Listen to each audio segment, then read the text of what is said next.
Okay, hi everybody. I'm Amy with AJ's Vintage Designs. I'm a brand ambassador for Dixie Belle Paints, and tonight I'm going to be showing you all about sealing dark colors. I'm going to be sealing no paint gel stain on a practice board. I'm going to be showing you a couple different ways to apply your clear coats over caviar. Got some of my old classroom boards over here I'm going to be using. Okay, so like I said, this is silk, and I'm going to show you how to get a smoother finish. You don't have to seal silk, but I am going to be sealing it tonight just to demonstrate the whole purpose of, sealing dark colors. So everything's about clear coats tonight. So I'm gonna give you several different ways to apply your clear coats on some sample boards. How to buff out your streaks. This might be a repeat for some of you who watch my page on a regular basis. And tinting your clear coats for a better finish. So I'm gonna be doing a little bit of everything tonight, and I'm gonna try to get it all in here in less than an hour.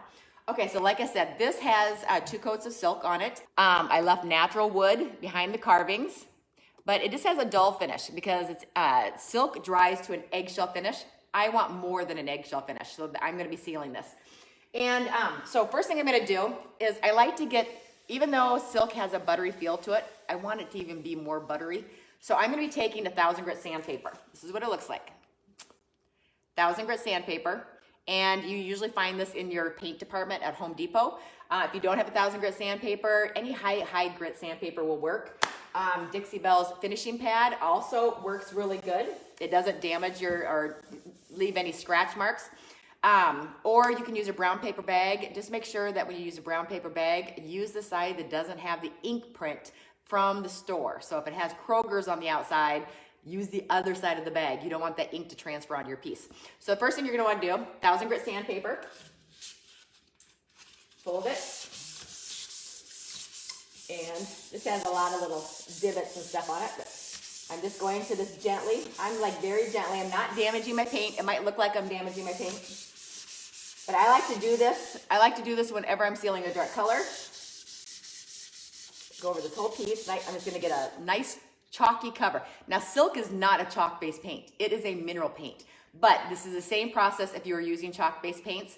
But like I said, I want to seal this. Even though it doesn't need to be sealed, I want a different sheen, so I'm going to seal it. So I like to take, so what I'm doing works for chalk mineral-based paints and the silk. So I'm taking my 1000 grit sandpaper and just gently rubbing it over my entire piece. It looks like I'm damaging it. You're gonna have a little white haze when you're sanding. Okay. This piece has a little bit of, see that little, I don't know if you can see a little spot right there, that's a little bit of oil coming through the piece, but it's black caviar, so that's okay, or it's black paint, so that's okay. It's not gonna show up. Okay, so I've got all over this piece. Let me get my edges, and then we'll be able to move on to sealing it. Okay, so now what I'm gonna do is I got this chalky dust on here. It's not chalk, but it's a dust from sanding. I don't just wipe it off. Some of you might be tempted into taking a rag and just wiping that dust off, but I can guarantee it, some of that dust will be left behind. So when you put your sealer on it, that dust, even though you think you wiped it off, you can use a tack cloth. If you know me, you know I can't touch a tack cloth. It gives me the willies. So you might think you got all the dust just by wiping it with the cloth. You haven't. So what I like to do is, this paint has been on here for a week. You just need to make sure it's been on here for, at least 24 hours. Then I'm gonna spray it with some water. And my paint's been on here for 24 hours. I don't have to worry about it. It's not gonna, there's no reactivating it, nothing like that.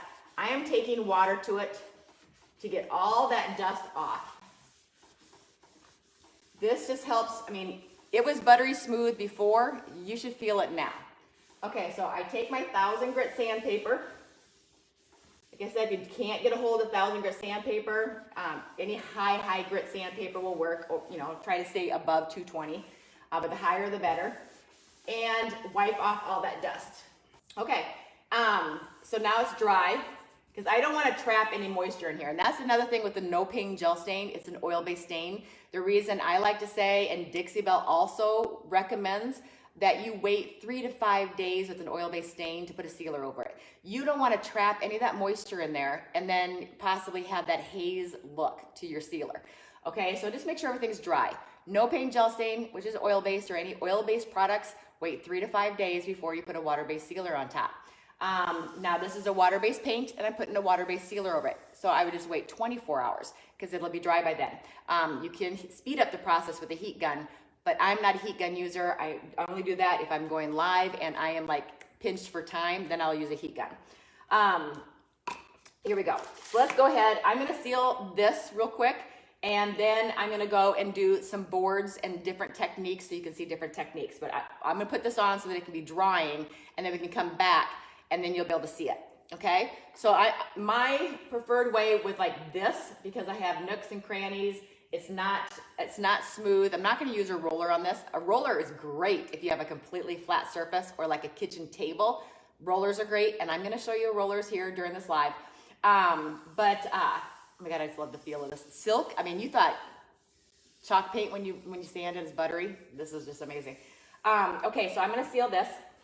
I'm going to tint it. Even though silk is not a chalk paint, I am gonna tint I'm gonna be using satin on this piece, but I will be demonstrating with gator hide on the others, but I don't want gator hide on this piece, I just want satin. You can tint your clear coats. I don't often tint with silk, but you can. So I'm gonna go ahead and do it today for you. And I'm gonna be using satin. Now you're probably asking, well, why would you tint a clear coat? When you're going over a dark color, and if you struggle with clear coats, if you tint them slightly, you do reduce the visibility of streaks or brush marks and that kind of stuff. You do reduce that a little bit by tinting it. I do that with dark colors.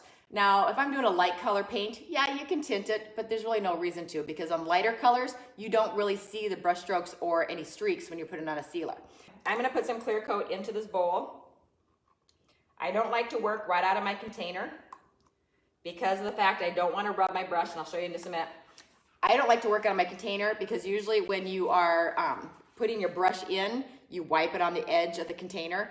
All those little crystals from dried, the clear coat that's dried around your lid, those crystals get on your paintbrush, then get in your clear coat when you apply it. So I don't ever work out of the container when I'm using a clear coat.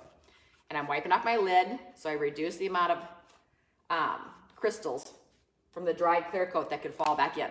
Some people use a filter. I know a lot of people will take a filter and they filter their clear coats so they don't get any dried chunks in it. I'm not doing that today. So look at how much satin I've got in here. That's more than enough to do this whole piece. Okay, and then I have my silk. Now silk, I am gonna stir this. Silk is important to stir like every time you use it. Because of the fact that silk has the built-in stain blocking primer in it. It also has a clear coat built in, but it's an eggshell finish. That's why I'm sealing it again. I want a satin finish.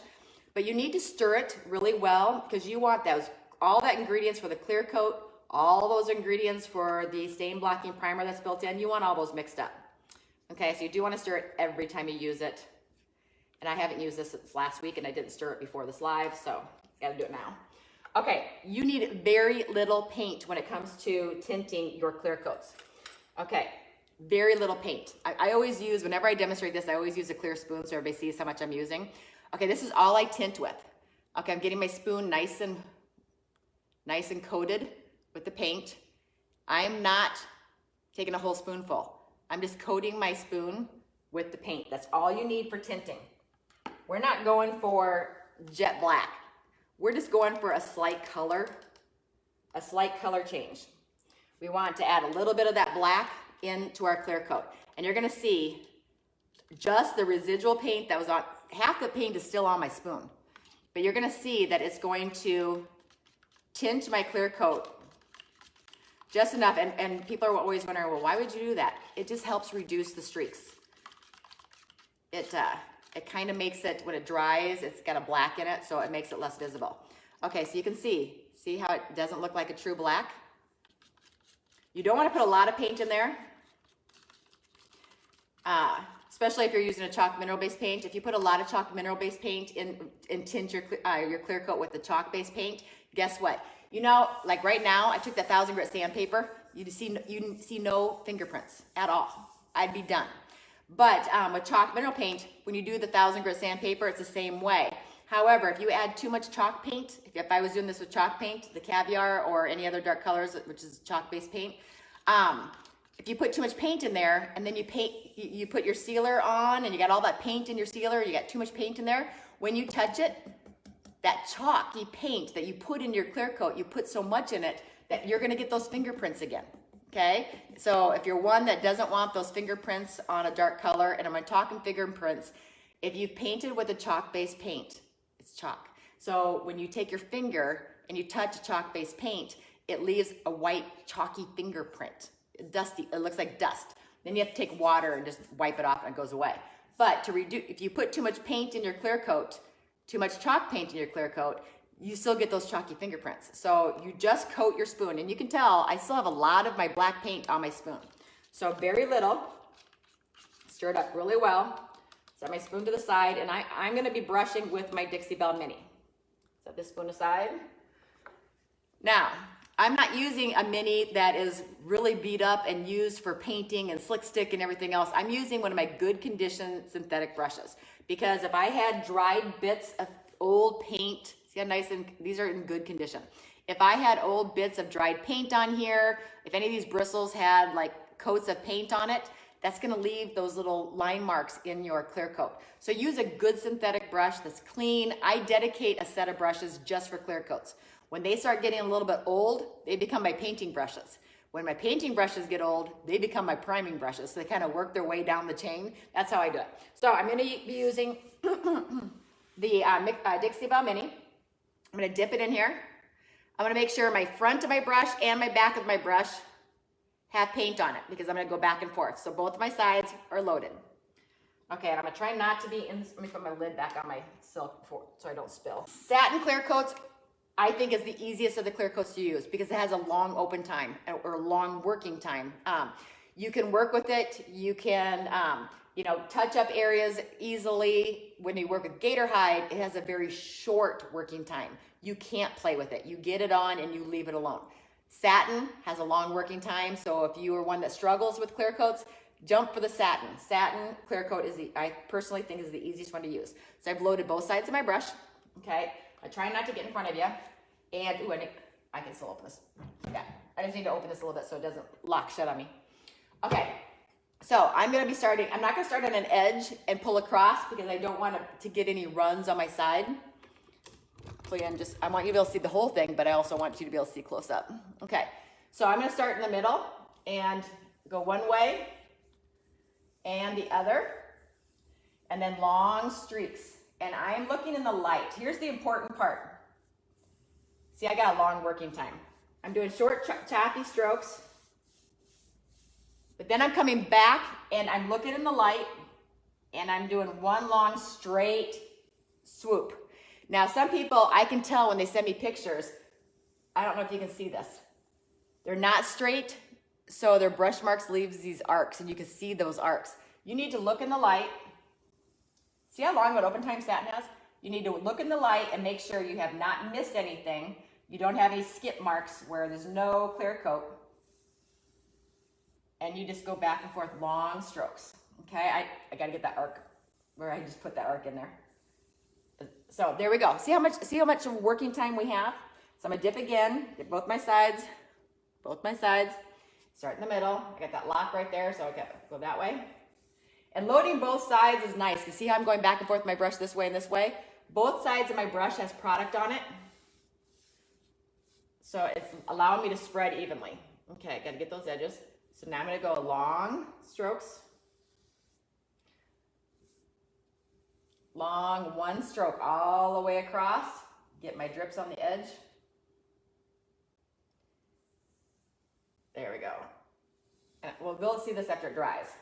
Now don't expect, oops, I got a hair in there. That's a dog hair, darn it. Don't expect your first coat to be perfect. You can always fix it on your second coat. It's the last time I can go across it, because I'm starting to feel it's starting to dry. But you can only do this much working time with your satin and your flat clear coat. You can see how nice and smooth this is over here. I need to get my drips off my edge. Okay, so now I'm gonna get this side over here, pull my drawer out. I can see my key has a little bit of a goober, be very gentle. There we go. Okay, so now I'm gonna get along my edge. I know you guys can't see this because the drawer is open, but let me just get this edge real quick. Being very gentle. I don't want any accumulated in on my edges. Look at my light, make sure I'm not, the light, I can't tell you enough how important this light is to be able to see what you're doing. You might go over a spot like 3 times, and if you can't see it well enough, you might not realize that it's not, a section did not get absorbed by the paint, so it has a skip spot. Because I'll have people send me pictures, and they'll have a section missing of clear coat, and they think it's a drag mark. It's actually missing because it didn't absorb in. Okay. I can't get that side over there without getting in front of the camera. So let's do this bottom drawer. Push these in. Oops, I don't want to push that in because I sealed behind it. There we go. Made it stick, so what I just did. See that long open time you have with satin? So if you're worried about clear coating, tint your satin and just use satin. Start in the middle, back and forth, go one way, look in the light, make sure everything is getting coated. I see one spot that's being stubborn that just doesn't want to soak that clear coat. There we go. And then go this way. The Dixie Belle Mini is like my one that I go to the most. I'm going to be pulling this drawer out too, but okay, long, even strokes. Making sure everything, there's no skip marks. Look at an angle. If you do not have good lighting and you're not looking at an angle, and I'll look at questions in just a minute. If you are not in good lighting and not looking at an angle, you will be missing a spot, like say that right there. You won't even notice unless you're looking in the light. I don't know how many times I thought I had perfect coverage and then I went and looked from the side and I didn't. Get that worked in there and then come back and clean it up with one long swoop. Normally I take my drawers out and do this, but otherwise I'd be moving the camera nonstop for you guys. Okay, now go back and clean it up, back and forth. When it starts to dry, it starts to feel like it's tugging on your brush, leave it alone, and you'll get it on your second coat, okay? I'm gonna keep working my way down, and then we'll leave this alone, and we'll set it to the side and let it dry so you can see what it looks like. Start in the middle, work it in. You can do those short, choppy strokes to get it worked in, and then always go back with your long strokes and to smooth it out. Okay.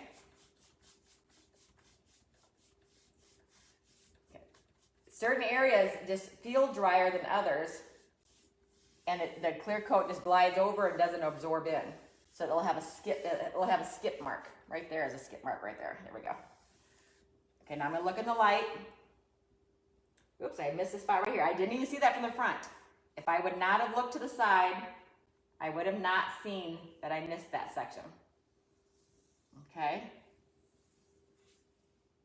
Okay, got it. Okay, now I do need to grab a screwdriver because that door has to be opened up because that's gonna dry it closed. There we go. Take the lip across the top. There we go. So, see how nice and smooth this is up here? And I'm gonna show you when it completely dries. So that is what I do with a brush. I start from the middle. I load both sides of my brush. I work it that way, work it this way, and then one back and forth, long swoops. If I was working with gator hide, I'd basically be getting it on, one swoop and done. You do not overwork gator hide. Let's let this dry so you can see it. And let me demonstrate some other boards, other ways to apply clear coats. Okay, so let's show rolling on gator hide on no painting gel stain. So here is this is espresso. This is espresso no paint gel stain, and I'm gonna roll clear coat on it. Some of you see me do this, but I've put it all in one video. Okay, now.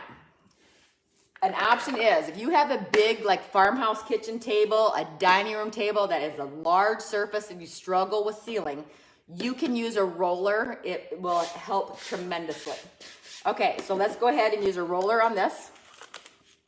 Now with no paint gel stain, it's an oil-based product. You can't tint your clear coat because you can't put an oil-based product inside a water-based sealer. So you cannot tint your gator hide when working with no paint gel stain. So I'm going to be putting, now don't shake your gator hide, but I have to because it's in these bottles. Okay, so I'm going to load up some gator hide on a bowl and I'm going to roll it. you can use a high density foam roller. The denser the pores in the sponge, the better. So this is from Wiz, and it's their cabinet and door. It's just, you can get them at any Home Depot, Lowe's. Their cabinet and door high density foam rollers is what I'm using. I like these. So what you're gonna do is you take your gator hide. I'm going to prime my roller. Priming means I'm getting the gator hide 360 degrees all the way around this roller. I'm priming that roller. Okay, and now you can roll your gator hide on. I want to make sure that you can see this. You can roll your gator hide on, and you want a flat surface. So let me roll this on. Sometimes, see the roller marks? See those roller marks? If you don't have an even surface, if it's got like, you know, a little bit of a sway to it, then go at a 45-degree angle to get those sways, those roller marks, those highs and lows. Go at a 45-degree angle and then do one last sweep in a straight line. So everything's going in a straight line, okay? I might have to pour some more gator hide out. It does, I mean, the roller does take a little bit more product to do because it does really soak it up. Okay, so now we roll this section. This is gator hide. Okay, it went on pretty even, but let's say I had those roller marks. I would go at a 45-degree angle, get rid of those roller marks, and then come back and gently even that out. The roller, since I'm really not pushing it like I'm pushing a brush, you don't get the drag marks as easy. There we go. And we're gonna let this dry and you'll be able to see this. But the roller, look at that. See how nicely the roller performs? Now, you will see tiny peaks and valleys. See that slight, see my ring light? You can see tiny peaks and valleys. After the, as soon as we get to the end of this live, we're gonna pick this board up again, and you will see that these do, they do kind of flatten out with each other. Like when you're spray painting, you get those bubbles, but then they kind of flatten out together. A lot of that will flatten out. If you apply it too thickly, it will leave a little bit more of a texture if you apply it too thickly. But you saw, I mean, the working time is really great with the roller, but look at my reflection of my light. See how smooth that is? Okay, we'll come back to this as soon as it's dried. We set it someplace so I don't touch it. Okay, now next, let's say, I take this off to do a couple options on this one because my boards are really getting used. Now let's say I'm doing a tile backsplash, I'm doing a tile floor, I'm doing a piece with texture, anything that has like a lot of recessed areas where we don't want our clear coat to pool up in the recessed areas, or in your grout when you're doing like floors or walls. Your grout is a recessed area. Your product is gonna wanna pool up in all those grout lines, and our clear coats don't yellow. Let me tell you this real quick. The clear coats don't yellow, they're water-based. They have no amber in them. They're not a yellowing clear coat. However, if you accumulate, I don't care what brand you're using, if you get an accumulation of a clear coat, water-based clear coat, if you get an accumulation in any area where it's pooled up, when it dries, when it's too thick and it's pooled up, those areas can yellow. But it's just because it's been pooled up. It's product on product. So when you have, like, if you're doing a patio, or if you're painting your bathroom floor, you're painting your bathroom wall or your kitchen backsplash, those grout lines, those divots where the grout lines are, they can accumulate clear coat. So this is an option for using for that. It does create a tiny bit of texture, a little bit more than you would get with rolling, but it's an option. Okay, now you bring it up. You know what I'm gonna do. Those of you who know me, you know what I'm gonna do. This is what I do for my piece prints. This is how I get that canvas look, that soft canvas look. Okay, so let me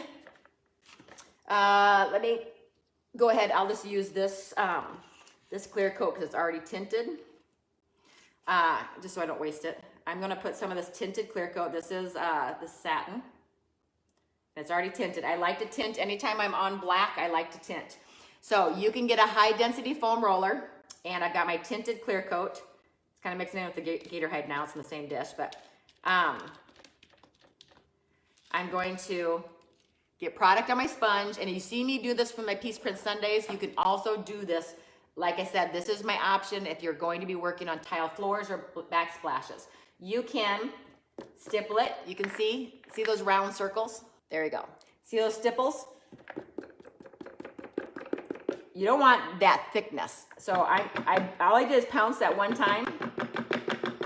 Now I'm very gently radiating out. See how I'm radiating out? I'm not doing straight lines like this back and forth. If I'm doing that, look at those circles. See those circles? I'm radiating. See, I'm going around, and I'm very gentle, and I don't have to worry about any drag marks because of the fact that I'm not dragging. I'm not pulling product. I'm going straight down and straight up. So by doing that, I have a longer working time because I'm not dragging anything. So I'm just tapping gently with my, if you tap too hard, you're gonna get circles. Or if you have too much product on your sponge, you're gonna get circles. Try to make this as quiet as possible. So I'm gonna get this product on, and then I'm gonna start radiating. You don't wanna go in straight lines. You want to just kind of pounce all over. And I'm going over it. Anywhere I see a ring from my sponge, I am tapping gently. But on your tile floors, this is going to keep any of that product from accumulating in your grout. And I don't want any pooled up product either. So I'm just kind of radiating around.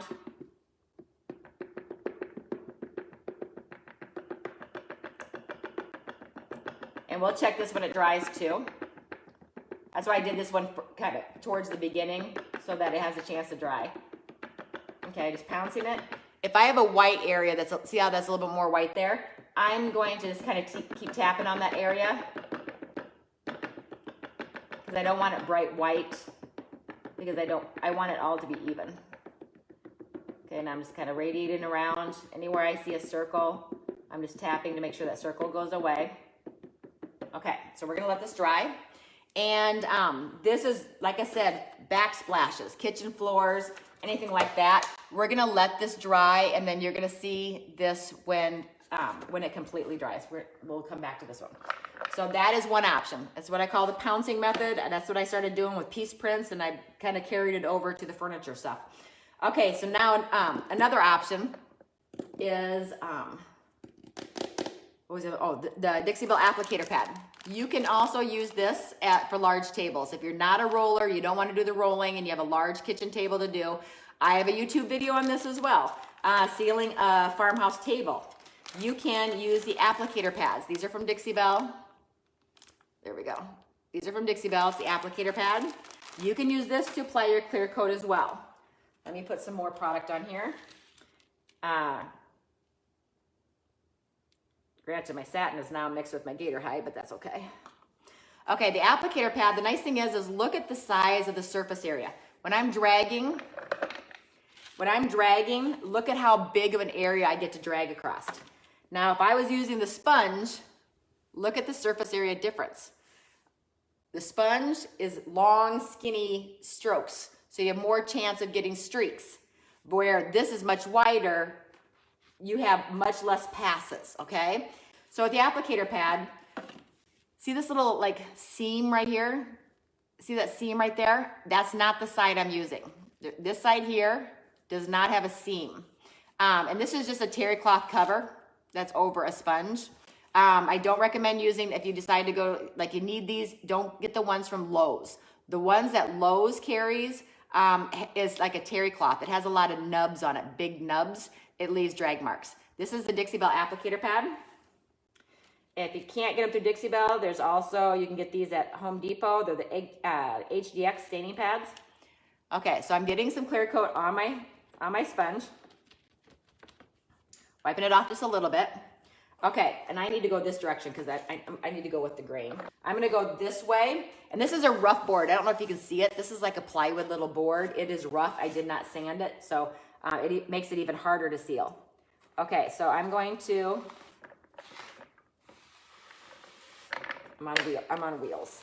Okay, so I'm gonna press it down, and I'm just gonna pull this See, I have a bigger surface area. See how wide my surface area is? Okay, and I'm using the satin, so I have more working time. Getting product on my brush. I'm not going all the way to the end because I got a lot of product on here. I'll come back and go to the end. There, nice and slow. Now, one thing is when you're doing clear coats, you do want to go slow.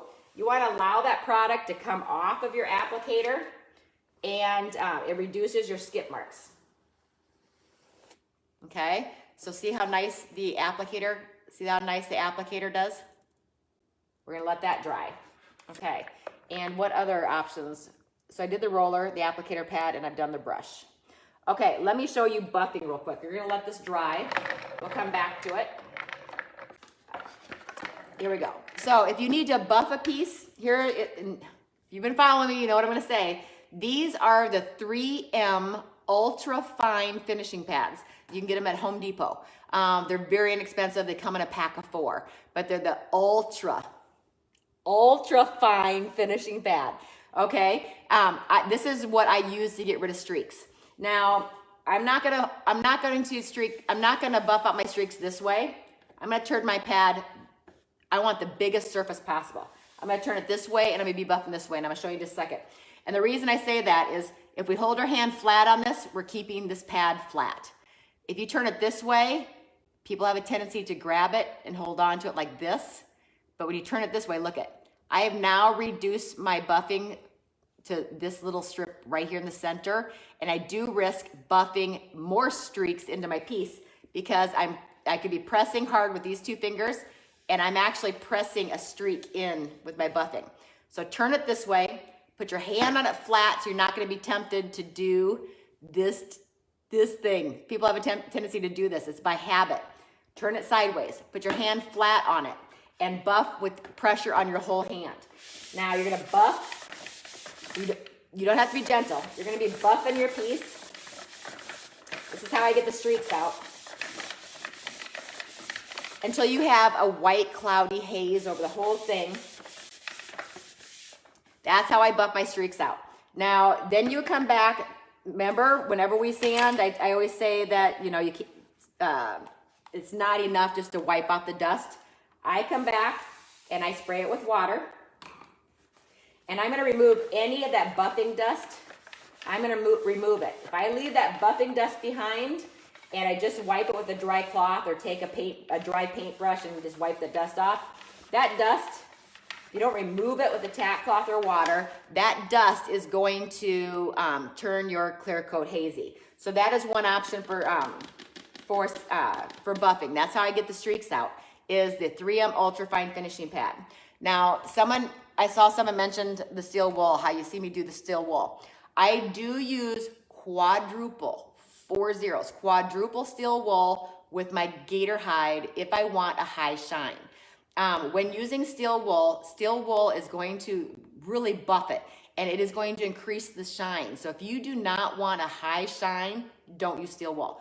Steel wool is what I use when I want a really high gloss finish, but I want the protection of gator hide. Dixie Belle's gator hide is our water repellent clear coat, tougher than nails. I mean, it's fantastic. But if I want a high gloss finish with it, I'm gonna be buffing it with a quadruple, 1, 2, 3, 4, 4 zeros, quadruple zero steel wool, and I'm gonna be buffing it. Now, when I buff with steel wool, I make sure I have 2 coats of something on first. Whether it be maybe a coat of satin, because when we use our chalk mineral-based paints, gator hide dries so quickly. If it's absorbed by a porous paint, at the same time as you're applying it, you have a porous paint with a fast-drying sealer on top of it. They're fighting each other. It makes it more difficult to apply it because it's going to be absorbed and drying at the same time. So what you can do is you can seal your piece first with a satin. You can tint your satin just like we did. You can tint your satin and then put on a coat of satin. Let it dry. Then come back and then do your gator hide, because now you don't have a porous paint. Now you have a nice slippery surface because you got that satin on there. Then you can apply your gator hide and it's going to glide across much easier. It's not going to fight with you. So once I've got 2 coats on, whether it be a satin then gator hide or 2 coats of gator hide, Once I have 2 coats of any sealer, that is when I would be willing to use steel wool. Because if I would happen to miss a section when I was putting on my clear coat, let's say I have a little spot that didn't get any clear coat, if I come and buff that spot, I'm going to possibly scratch my paint or scratch my finish that's in my paint. So make sure that you have at least 2 coats of a clear coat, no matter what clear coat you're using. Whether you're using just satin, wait to buff until you have 2 coats on. If you're using gator hide, 2 coats. 2 coats of anything over your paint.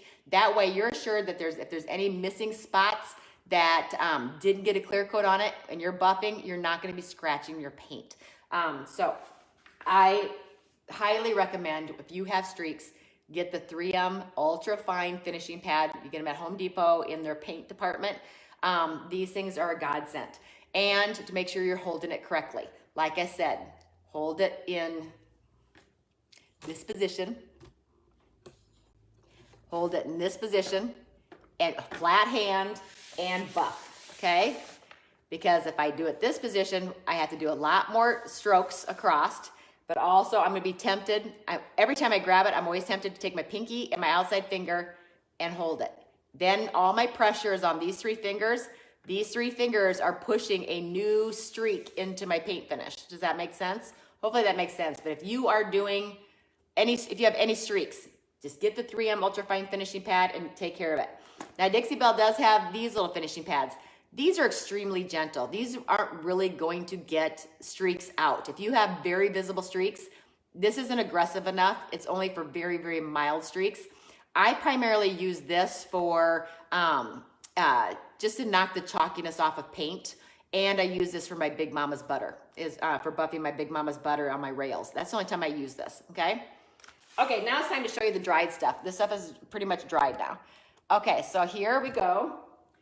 I'm gonna turn this to an angle so you can see it, so the light's hitting it. There we go. See how nice the black sealed and finished? Move it in the light. I didn't do the legs, so ignore the legs. Just look at this top drawer up here and this bottom drawer. See how the light's hitting it? So that is the satin.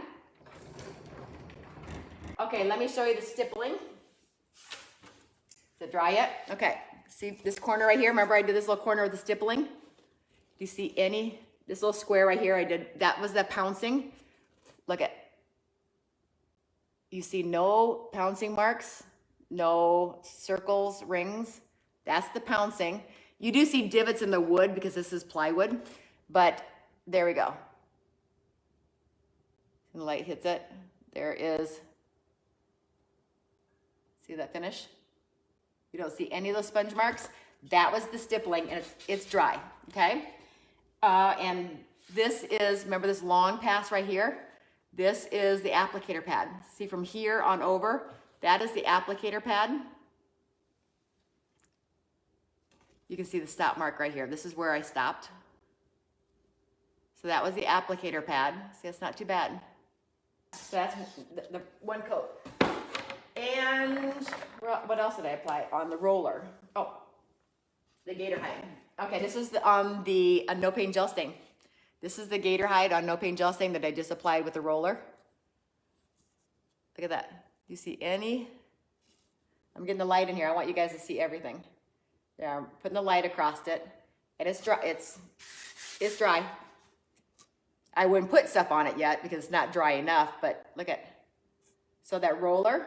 And I'm gonna try to get up close to see, so you can see if there's any texture. See, that roller is not too bad for, I mean, as far as it's not really leaving any texture.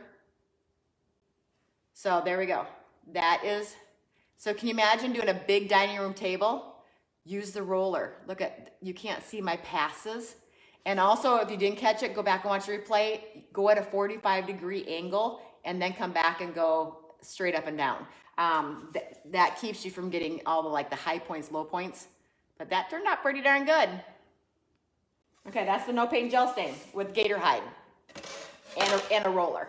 Okay, like I said for the 5th time, love and hugs. I'm gonna let you guys go. Have a great weekend, and thanks for joining me. Make sure you're following me here, and make sure you give me a follow here, and then follow me over on YouTube at Fashion Toppings. I know it's a different name. I've said it before.